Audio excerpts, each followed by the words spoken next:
Racist na lalaki hinampas ng skateboard ang isang taxi driver sa New York. Ang kawawang New York City taxi driver na ito ang biktima ng isang hate crime. Ang attacker na isang African-American na lalaking nakasuot ng puting sweatshirt ay pinahinto ang taxi ni Muhammad Ali Fad noong Lunes ng gabi.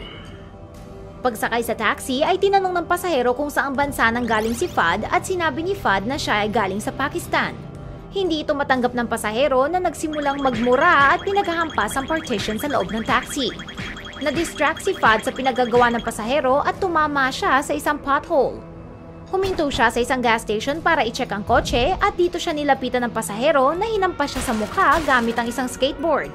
Ang driver ng ambulansya na nalalapit sa eksena ang tinangkang habulin ng attacker pero nakatakas ito sa kanyang skateboard.